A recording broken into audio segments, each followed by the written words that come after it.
Okay, so right now we have here Daniel Kotsjuba. He's a designer of public services at Estonian Public Sector Innovation Team. So Daniel, could you please tell us a bit about yourself? So I'm a designer. From background, I'm a graphic designer, but quite naturally involved into this approach of human-centered design.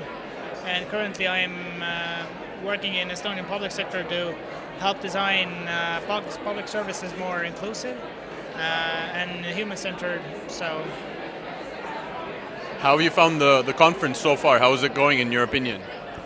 Yeah, I mean, it's good. It's interesting to see, there is sort of this limit of when people start to repeat, or not repeat, but start to talk about these things that you really see are pouring over to some extent, and people are really talking about similar issues from different perspectives. You see that these are really important topics in society and in our all everyday lives. Regardless, are we working in public sector, are we working in private sector, or wherever. So it's really nice to see confirmation towards your own thoughts and how people can actually really that they explain their ideas behind these issues. So could you also maybe mention a bit about your own talk about imagining the world after accessibility? So I see what's the problem with accessibility is that quite often we tend to talk about only about disabled people and about legislation, and I think it's not enough. There is a saying, what has brought us here can't brought us further. So we need to rethink ourselves how we understand or present these ideas, or how do we tackle these issues. So one thing is that it's not about disabled people, and it's actually about all of us.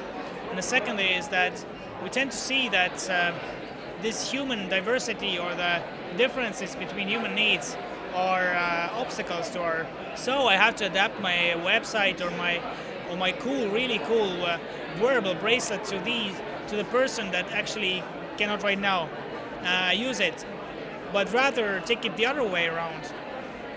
How does a blind person perceive the world? How does a deaf person perceive the world? And how can he use these aspects to make actually these creative entities that we're working on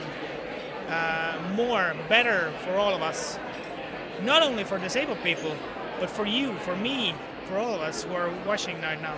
So it's about all of us. I think it helps us understand the benefit behind it, and also the business case behind it. Do you think we're going in the right direction right now? After hearing speakers speaking in wood, yes. Awesome. So is there any other thing that you'd like to address or comment, or your own thoughts, anything that you'd like to talk about? So maybe just to add up, just to conclude, is that it's not enough to look at legislation. There is a need to understand what is behind legislation, what is the actual human needs behind it. And it's about designing for you and me, for every one of us, for a future self. So, because sooner or later, to the greater or smaller extent, we are going to age, probably, definitely, that's definite.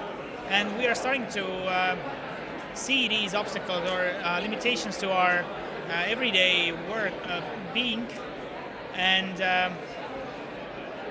go out there and see for yourself, see what it's like, and understand the context, understand the content, and try it out maybe for yourself also, because as they say, I don't want to say that seeing is believing, but experiencing is believing.